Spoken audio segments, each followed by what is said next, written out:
यीशु प्रभु जी तेरी उपासना आराधना और हम स्तुति करें।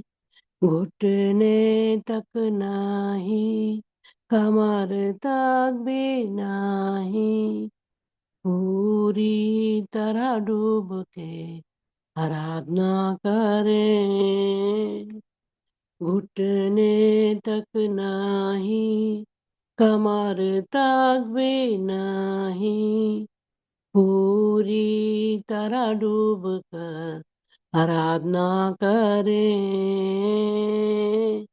पवित्र आत्मा तेरी उपासना, पवित्र आत्मा तेरी उपासना आराधना और हम स्तुति करें।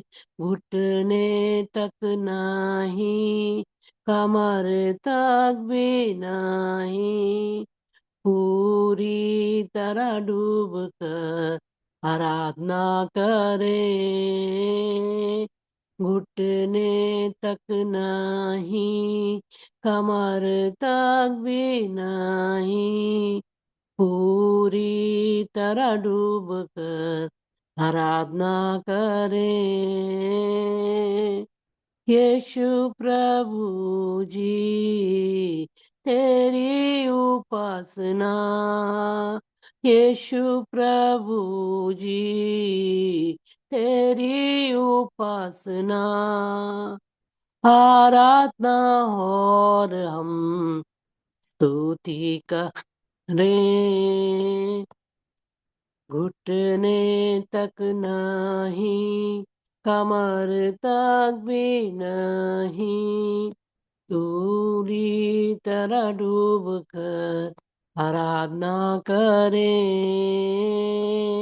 घुटने तक नहीं, कमर तक भी नहीं, पूरी तरह डूब कर आराधना करें। पवित्र आत्मा तेरी उपासना, पवित्र आत्मा तेरी उपासना आराधना और हम स्तुति करें, स्तुति करें, स्तुति करें।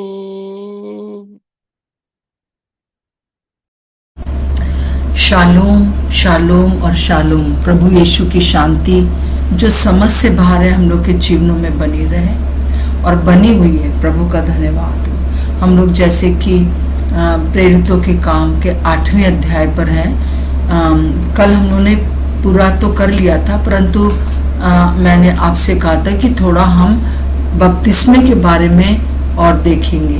विशेष रूप से हम फिलिपुस और खोजे के बारे में जब देख रहे हैं कि वहाँ पर क्या हुआ, हम देखते हैं कि 34 वर्ष में यहाँ पर हमने देखा कि मैं पढ़ रहा हूँ आपके सामने 34 वर्ष।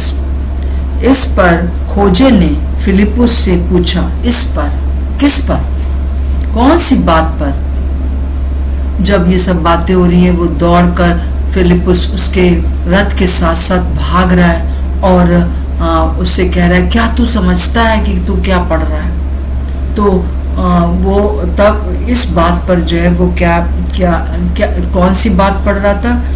32 में जैसे लिखा हुआ है, पवित्र शास्त्र का जो अध्याय वो पढ़ रहा था वो ये था, वो भेड़ के समान बद्ध होने को पहुंचाया गया और जैसा मेमना अपनी ऊन कतरने के समय चुपचाप रहता है, वैसे ही उसने भी अपना मुंह ना खोला। उसकी दीनता में उसका न्याय नहीं होने पाया। उसके समय के लोगों का वर्णन कौन करेगा? क्योंकि पृथ्वी से उसका प्राण उठा लिया जाता है। और हम देखते हैं कि जो वो पढ़ रहा था वो 53 यशाया 53 पढ़ रहा था।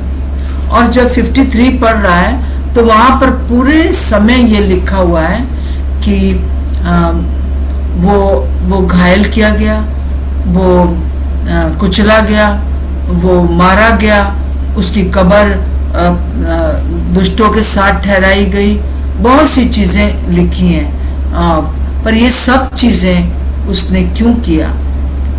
हाँ, हमारे अपराधों को क्षमा करने के कारण, हमारे अधर्म को क्षमा करने के कारण और हमारे पापों को क्षमा करने के कारण। और वो ऐसा हो गया कि मेमना बन गया और बिल्कुल खामोश होकर उसने उस दुख को उठाया। क्यों? क्योंकि उसने जो हमारे अंदर नेगेटिव बातें थी वो सब उसने ले लिया। वो सारी बातें जो कि हमें नरक की ओर ले जा रही थी। इस संसार में रहते हुए भी हम परमेश्वर की उपस्थिति में कभी भी नहीं जा सकते थे, चाहे हम कितने भी धार्मिक काम कर लें, नहीं जा सकते थे।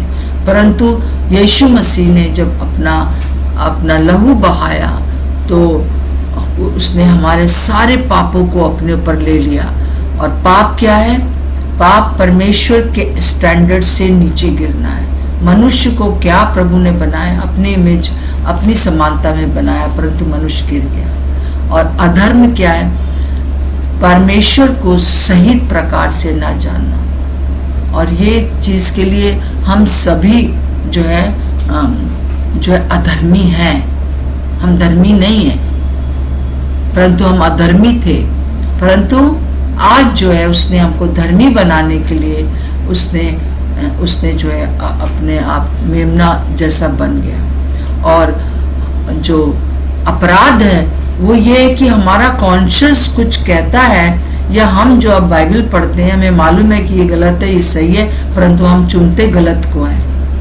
तो ये तीनों कैटेगरी, पाप, अपराध, अधर्म, इन तीनों के लिए ये तीनों चीजें हमको नरक की ओर ले जा रही थी। और इस दुनिया में रहते हुए हम बिल्कुल भी परमेश्वर की उपस्थिति में नहीं जा सकते थे। वो ये पढ़ रहा था। तब उसने कहा 34 वर्ष में ही, इस पर खोजे ने फिलिपुस से पूछा, मैं तुझसे विनती करता हूँ, ये बता कि भविष्यवक्ता ये किसके विषय में कहता है, अपने या किसी दूसरे के विषय में? तब फिलिपुस ने अपना मुंह खोला और इसी शास्त्र से आरंभ करके प्रभु का सुसमाचार सुनाए। ये सुसमाचार है। हम लोगों को जो सुसमाचार सुनाते हैं, हम ये नहीं सुनाते हैं कि तुम पापी हो, तुम बेकार हो, तुम ऐसे हो, तुम वैसे हो, वो तो जानते हैं वो, परंतु हम ये बताते हैं कि तुम धर्मी हो अगर तुम यीशु मसीह के उस बलिदान को मान लेते हो कि वो वध किया गया, वो घायल किया गया, वो कुचला गया, उसकी सुंदरता देखने में नहीं आती थी, वो पूरी तरह से उसका जो स्वर्गीय रूप था, उसका स्वर्गीय रूप बदल गया था, एक पापी के समान हो गया। वो पापी नहीं था, परंतु उसने सब कुछ हमारा अपने पर ले लिया। ये सुसमाचार है। और हम देखते हैं कि सुसमाचार जब दे दिया है तो जैसे प्रभु यीशु मसीह ने कहा अपने अंतिम बात को कि इसलिए पृथ्वी और स्वर्ग का सारा अधिकार मुझे दिया गया, इसलिए तुम जाओ संसार भर में ये सुसमाचार सुनाओ, और जो कोई भी सुसमाचार को ग्रहण करे उसको पिता, पुत्र और पवित्र आत्मा के नाम से बपतिस्मा दो। तो दोनों चीज, उद्धार बहुत इंपॉर्टेंट है। बपतिस्मा जो है वो अंदर जो काम हुआ है उसका प्रगटीकरण है, उसका सबके सामने एक गवाही देते हैं। हम क्या गवाही देते हैं? कि हम पापी हैं, पापी थे, परंतु यीशु मसीह के बलिदान के कारण हम जो है धर्मी हो गए, और अब हम इस बात को सबके सामने डिक्लेयर करते हैं कि हम जब पास्टर जो है वो पानी में डुबाते हैं तो क्या होता है कि हम उसके साथ मारे गए और अब हम प्रभु के लिए जीवित हैं, अब हम धार्मिकता के लिए जीवित हैं। यहाँ पर एक बात बहुत समझने का जरूरत है, अक्सर हम लोग वो गलती करते हैं। धार्मिकता और पवित्रीकरण अलग अलग है, पवित्र रहना अलग है। धार्मिकता हम कब धर्मी हो जाते हैं? जैसे हम ये बात मान लेते हैं यीशु मसीह मेरे लिए मारा गया, गाड़ा गया, तीसरे दिन मुर्दों में से जिंदा हो गया। मैं इस बात पर जब विश्वास करती हूँ या आप इस बात पर जब विश्वास किए कि हाँ यीशु को ही जो है वो उद्धार करता है, यीशु ने जो बलिदान दिया उसके कारण मैं धर्मी हो गई। जैसे मैं इस बात को स्वीकार करती हूँ तो प्रभु यीशु मसीह हमारे अंदर आ जाते हैं पवित्र आत्मा के रूप में और हम धर्मी हो जाते हैं। और धर्मी होना क्या है? धर्मी होना यह है कि हम टू डू राइट, हमने जो प्रभु यीशु मसीह पर विश्वास किया वो सही किया। हम अपने कर्मों पर विश्वास नहीं करते हैं परंतु हम यीशु मसीह पर विश्वास करते हैं। हम चाहे कितने भी अच्छे कर्म कर लेंगे, हम धर्मी नहीं हो सकते क्योंकि कहीं ना कहीं पाप का असर रहता है। पर जब हम इस बात को मान लेते हैं कि मैं यीशु मसीह का हूँ, यीशु मसीह को मैंने ग्रहण किया है, इस बात को ग्रहण किया है कि यीशु मसीह ही उद्धार करता है, वो ही है जो कि परमेश्वर का पुत्र है और वो परमेश्वर का पुत्र होते हुए उसने हमारे लिए अपनी जान दी है। परमेश्वर ने जगत से ऐसा प्रेम रखा कि उसने अपना इकलौता पुत्र दे दिया ताकि जो कोई उस पर विश्वास करे वो नाश ना हो परंतु अनंत जीवन पाए। हमेशा का जीवन अब हमारा है। और पवित्रीकरण क्या है? पवित्रीकरण ये हम कई लोग बहुत जल्दी इस बात को समझ जाते हैं, पवित्रता की ओर आगे बढ़ लेते हैं। कई लोगों को थोड़ा टाइम लगता है परंतु जैसे ही कोई बपतिस्मा ले लेता है हम ये ना कहें अरे अभी भी इसके अंदर ये बात है, ये अभी भी गुटखा खाता है, ये अभी भी जो है वो जो है झूठ बोल रहा है। परंतु हम किसी का न्याय ना करें। पहले कई लोग कहते हैं पहले आप ये सब काम करना छोड़ दीजिए तब बपतिस्मा लीजिए। ऐसा नहीं है। जैसे हम विश्वास करते हम धर्मी हो गए और हमको ये प्रगटीकरण दूसरों के सामने सांकेतिक रूप से बताना कि मैंने यीशु को पहन लिया है, हमने उनके नाम का बपतिस्मा ले लिया है, हम सबके सामने ये बात को डिक्लेयर करते। पर पवित्रीकरण कई लोग बहुत ज्यादा प्रभु को प्यार करते हैं, आज्ञाकारिता में आगे बढ़ते हैं, संगति का भी असर पड़ता है। कई बार संगति अगर नहीं होती है तो भी लोग नहीं आगे बढ़ पाते। पर यहाँ पर हम देख रहे हैं इथोपिया का जो खोजा है वो उसके बाद उसने फिलिपुस कभी नहीं मिला और वो ऐसी जगह चला गया है जहां पर कि उसने एक तरह से कलीसिया की स्थापना की है। इस खोजे के द्वारा वहां पर कलीसिया की स्थापना हुई। इथोपिया में काम हुआ प्रभु का, बहुत लोग प्रभु के पास आए। तो और मैं अपने लिए भी ये बता सकती हूँ कि जैसे मैंने प्रभु यीशु मसीह को ग्रहण किया 8 साल की उम्र 13 साल की उम्र में, मैं 8 साल तक किसी विश्वासी से ऐसे नहीं मिली कि कोई लोग थे भी, क्रिश्चियन लोग थे भी मेरे आसपास, तो वो ऐसे नहीं थे जो कि यीशु मसीह को ग्रहण किए हुए हों। तो वो पूरा समय जो बाइबल मैंने पढ़ी उसके कारण मैंने बहुत गलत भी कई दफा गई, परंतु प्रभु ने मुझे संभाला, मेरी सहायता की। और आज भी वो पवित्रीकरण का जो प्रोसेस है वो चल रहा है। मैं सिद्ध नहीं हो गई हूँ, आज भी चल रहा है। परंतु एक बात हो गई, मुझे निश्चय हो गया, हमें निश्चय हो जाता है कि हमारा नाम जीवन की पुस्तक में लिखा है और हम धर्मी हैं और हम प्रभु के हैं। अगर आज हम चले जाएं इस दुनिया से तो हम स्वर्ग जाएंगे। ये एश्योरेंस हमको पूरी तरह से है।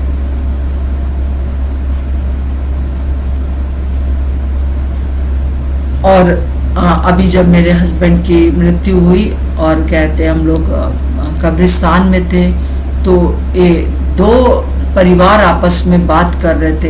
एक परिवार जो था वो एक बहन मुस्लिम परिवार से आई थी और एक विश्वासी पास्टर थे और उनकी पत्नी।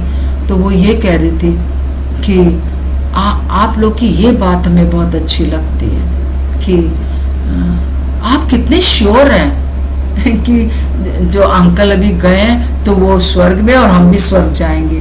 और हाँ, हमको उतना श्योरिटी नहीं है, हम लोग को श्योरिटी नहीं होती है। उसने ये कहा, तो सच बात है ये कि हम श्योर हैं।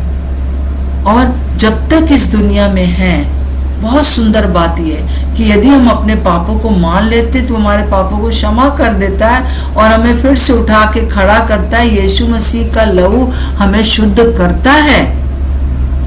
अब ये मतलब नहीं है कि हम बस पाप करते रहें, परंतु हम इस बात पर विश्वास करते हैं कि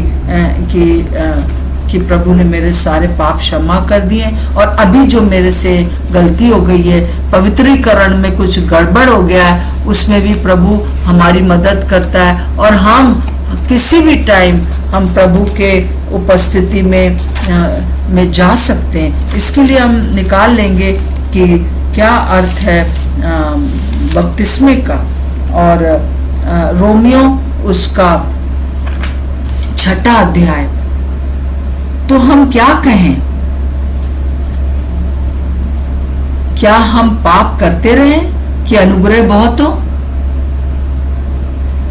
कदापि नहीं। जब जितनी बार हम पाप करते हैं उतनी बार हम परमेश्वर के कार्य को, उसकी आशीषों को अपने जीवन में, अपने परिवार में, अपने कलीसिया में रोक देते हैं। अपने जो हमारे साथ जो लोग रह रहे हैं उनके हम रुक जाता है काम, प्रभु का काम रुक जाता है। कदापि नहीं।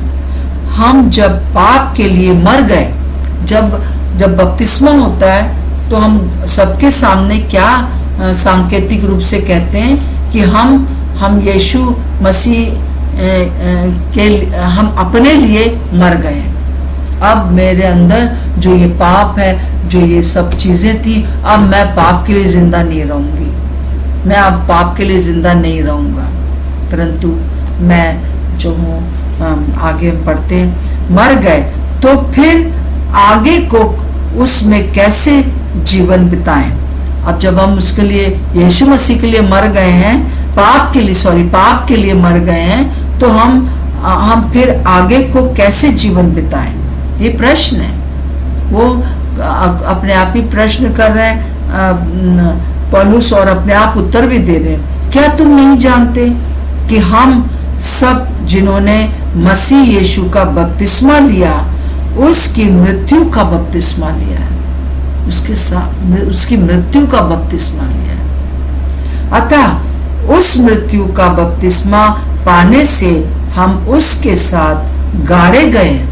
हम अंदर जब वाटर में जाते, पानी में जाते, तो गाड़े जाते, ताकि जैसे मसीह पिता की महिमा के द्वारा मरे हुओं में से जिलाया गया, वैसे ही हम भी नए जीवन की सी चाल चलेंगे। ये मोटिव है। अब जो हम पाप के लिए मर गए, अब हम जब हम जिंदा हैं इस दुनिया में रहते हुए, हम पूरी तरह से इस बात को हम सबके सामने हम वायदा करते हैं, हम सबके सामने ये कहते हैं कि हम जो है हम जब जिलाए गए तो वैसे ही हम भी नए जीवन की सी चाल चलेंगे, नए जीवन की सी चाल चलेंगे ना? क्योंकि 5वां पद है, क्योंकि यदि हम उसकी मृत्यु की समानता में उसके साथ जुट गए हैं तो निश्चय उसके जी उठने की समानता में भी जुट जाएंगे। हम जानते हैं कि हमारा पुराना मनुष्यत्व उसके साथ क्रूस पर चढ़ाया गया ताकि पाप का शरीर व्यर्थ हो जाए और हम आगे को पाप के दासत्व में ना रहें। ये प्रोसेस जो होता है हर एक विश्वासी में अलग अलग इसलिए होता है क्योंकि कई लोग एकदम जो है प्रभु को वो जो बपतिस्मा कई बार बहुत देर में भी होता है, परंतु हम जब ये कहते हैं कि हम प्रभु को ग्रहण कर लिया है तो हम उसके साथ जो है मर गए, पाप के लिए मर गए, अब हम प्रभु के लिए जीवित हैं। दूसरी चीजों के लिए मर गए, अब हम प्रभु के लिए जीवित हैं। प्रभु का धन्यवाद। इस चीज को समझना बहुत जरूरी है। और कई बार जब बच्चे बहुत छोटे होते हैं उसी समय उनको बपतिस्मा दे दिया जाता है और इस चीज को मैं नहीं मानती हूँ क्योंकि पहले विश्वास करना है कि प्रभु यीशु मसीह ने कैसे वो वध होकर उसने हमारे लिए हमारे सारे पापों को ले लिया। पाप को ही नहीं समझते हम, छोटा बच्चा कैसे पाप को समझेगा। तो मैं विश्वास करती हूँ कि बड़े होने पर हमको जब समझदार हो जाए, इस बात को समझ जाए, तब हमको बैप्टिज्म लेना आवश्यक है। और पर ये कोई ना कहे कि अगर हमने बपतिस्मा नहीं लिया है तो हम स्वर्ग नहीं जाएंगे, पर ये एक आज्ञा है और उस आज्ञाकारिता में एक सामर्थ है। जब हम आज्ञाकारी होते तो हम उस बात में हम आगे बढ़ते, पवित्रीकरण में और ज्यादा हमारी सहायता होती है। हम वो करते हैं, हम प्रभु की आज्ञाकारिता में चलते हैं इस समय। और दूसरी बात है, कई लोग पूछते हैं कि छिड़काव का बपतिस्मा, के डूब का बपतिस्मा, के बहते जल में बपतिस्मा, ये सारी बातें तो मुझे उतना नहीं मालूम है, परंतु अगर कहीं पर पानी है, चाहे रुका हुआ ही है टैंक में, आप इस बात का सांकेतिक सबको देते हैं कि हम इस प्रकार से, क्योंकि जो दूसरे लोग हैं उनके सामने भी ये एक प्रचार होता है। पर हाँ, कई बार जब रेगिस्तान में ऐसी जगहों पर जहाँ पर कि पानी नहीं था तो छिड़काव का बपतिस्मा दिया गया। उसको मैं नहीं कहूँगी कि वो बिल्कुल गलत है या कुछ ऐसा है, परंतु अवश्य हमको विश्वास ये होना कि यीशु मसीह ने क्या किया क्रूस पर, और अब मैं नए हो गए और हम प्रभु के लिए जीवित हैं। और हम देखते हैं 10 जगह के ऊपर जो है प्रेरितों के काम में ही देखते हैं 10 प्लेसेस में जो है तुरंत बपतिस्मा दे, उस समय तुरंत बपतिस्मा देने का प्रोविजन था, बल्कि उस समय कई बार गलत लोगों ने, जैसे कि हम लोगों ने देखा कि शिमोन जादूगर ने आके बपतिस्मा ले लिया, परंतु उस समय का यही था कि जैसे ही प्रभु को ग्रहण किया, हम बहुत दिन के लिए भी ना रोकें लोगों को कि जब तक कि तुम ये नहीं करोगे, जब तक तुम वो नहीं करोगे, तब तक हम तुम्हें बपतिस्मा नहीं देंगे, परंतु उनको बपतिस्मा दें और बपतिस्मा लें और पवित्रीकरण के लिए आगे बढ़ाने के लिए उनकी सहायता भी करें। और यदि आप चाहेंगे तो मैं आपको वो सारी जगह, आप जब खुद बैठोगे प्रेरितों के काम पढ़ने के लिए तो आप खुद भी उन जगहों को निकाल सकते हैं। बपतिस्मा जो है विशेष रूप से ये है कि हम यीशु मसीह के साथ गाड़े गए, पाप के लिए गाड़े गए और धार्मिकता के लिए जीवन बिताएंगे। अगर आप आपके अंदर ये डिजायर ही नहीं है कि भाई ये तो हम नहीं छोड़ सकते, ये गर्लफ्रेंड तो हम बिल्कुल नहीं छोड़ सकते, या ये बॉयफ्रेंड तो हम बिल्कुल नहीं छोड़ सकते, तब बपतिस्मा ना लें, क्योंकि इच्छा होना बहुत जरूरी है कि हम जो है हम धार्मिकता का जीवन बिताएंगे, जो गलत बातें वो गलत बातें हम नहीं करेंगे, क्योंकि अगर आपके अंदर थोड़ी सी भी बात है तो इसका मतलब आप अपने लिए जीवित हैं। बपतिस्मा लेते समय ये चीज बहुत इंपॉर्टेंट है। ये नहीं कि आगे चल के क्या, आगे चल के कोई भी गिर सकता है, परंतु उस समय पवित्रीकरण में बहुत सी बातें हैं जिसमें कि हमें आगे बढ़ना है। परंतु जिस समय बपतिस्मा लेते हैं उस समय हमारी अभिलाषा होना चाहिए कि हम पूरी तरह से हर एक पाप को जैसे जैसे हम जानते जाएंगे हम उसको नहीं करेंगे।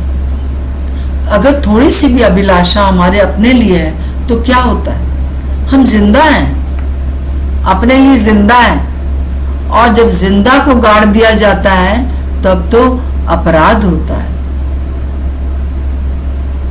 तो वो मतलब कि वो जो है पाप है।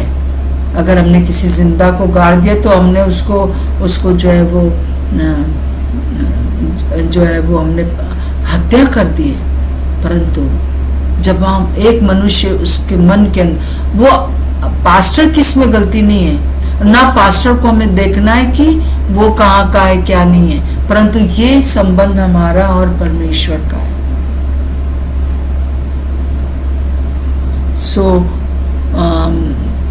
मेरा बपतिस्मा जो हुआ वो एक ऐसी जगह पर हो गया जहां पर गलत शिक्षा थी। मुझे बस बपतिस्मा लेना था, धुन थी, और मैं क्या कहते आगरा गई थी, और वहाँ पर एक हमारे पड़ोस में जहाँ मौसी के यहाँ रहते थे, पड़ोस में एक गलत शिक्षा वो लोग देते थे। मुझे नहीं मालूम था कि ये कौन है क्या है, बस उन्होंने यीशु मसीह का नाम लिया, हमने कहा हमें तो बपतिस्मा लेना है, तो उन्होंने हमें बपतिस्मा दिया। परंतु जब मैं लखनऊ आई तो कई लोगों ने मुझसे कहा तुम्हें दोबारा बपतिस्मा लेना होगा। पर अंकल लाल जो कि यहाँ पर पास्टर थे, सर्वानंद लाल, तो उन्होंने मुझे बुलाया और कहा कि तुमको जब तुमने बपतिस्मा लिया वहाँ पर तो तुमने कैसे लिया? तो मैंने कहा पिता पुत्र पवित्र आत्मा के नाम से लिया। और उस समय मैं इस बात को जानती थी, यीशु मसीह को ग्रहण किया था और ये जानती थी कि मैं अब जो है मुझे पूरा पता है। तो उन्होंने कहा कोई बात नहीं, दोबारा बपतिस्मा लेने की जरूरत नहीं है, क्योंकि किसने दिया कैसे दिया ये सब उतना ज्यादा इम्पोर्टेंट नहीं है। इम्पोर्टेंट तुम्हारा और तुम्हारे परमेश्वर का संबंध है। तुम्हारे अंदर ये डिजायर थी कि प्रभु की इच्छा है कि मैं बपतिस्मा लूं और तुमने लिया, और अभी दोबारा लेने की। कोई और पास्टर होता तो शायद अपने बपतिस्मे की संख्या बढ़ाने के चक्कर में मुझे बपतिस्मा दे देता दोबारा, परंतु उन्होंने मुझे मना किया। सो प्रभु का धन्यवाद हो इस बैप्टिज्म के लिए भी। और अगर अभी तक आपने नहीं लिया, प्रार्थना करिए कि प्रभु, इन दिनों में मुश्किल है परंतु फिर भी प्रभु जो है सहायता करता है ऐसे लोगों की जो कि सही प्रभु की आज्ञाकारिता में चलते हैं। और मैं ये कह रही थी कि अगर कोई बपतिस्मा बहुत मजबूरी है नहीं ले पा रहा है तो याद रखिए कि यीशु मसीह जो कि क्रूस पर लटके हुए थे, तो जिस डाकू ने प्रभु यीशु मसीह को उस समय ग्रहण किया था तो वो प्रभु ने उससे कहा था कि आज ही तू मेरे साथ स्वर्गलोक में होगा। ये कहना कि हाँ मैं मानता हूँ, उसने उस प्रकार से माना कि इसने तो कोई पाप नहीं किया है, तो ये तो हमारे लिए दुख उठा रहा है। तो आप वो समझ गया कि जो पुराने नियम में लिखा हुआ है उसको पता था, वो यहूदी था कि ये ऐसे मसीहा आएगा और मारा जाएगा। और तो उसने कहा अगर तू आज ही जब तू स्वर्ग में हो, स्वर्गलोक में हो, तो मुझे भी स्मरण करना। प्रभु ने कहा आज ही तू रहेगा। उसको कहा बपतिस्मा लेने का, प्रगटीकरण करने का मौका नहीं मिला, पर वो जो बोला वो सबने सुना, तभी तो लिखा गया।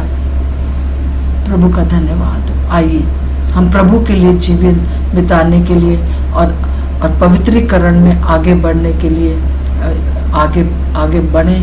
और बहुत सी बातें हैं जो कि प्रभु हमसे चाहता है कि हम करते रहें और उसको हम करते रहें। हम अपने लिए, अपने पापों के लिए मर करके परमेश्वर के लिए जीवन बिताएं। मेन बात ये है। और इसी को प्रकट करते हैं हम बपतिस्मे के रूप में गवाही देते हैं। आइए हम प्रार्थना करेंगे।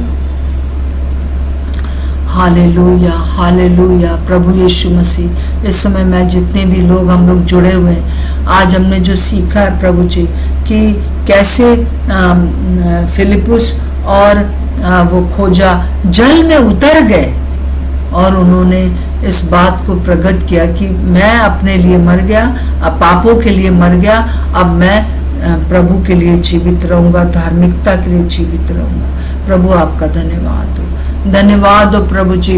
आप हमारे सारे पापों को ले गए, हमारे सारे अधर्मों को उठा लिया, हमारे सब प्रकार के जो अपराध थे उन्हें क्षमा किया, और आज भी हमसे जब गलती हो जाती है तो आप हमें क्षमा कर देते हैं और आप हमारी सहायता करते हैं पवित्र आत्मा कि हम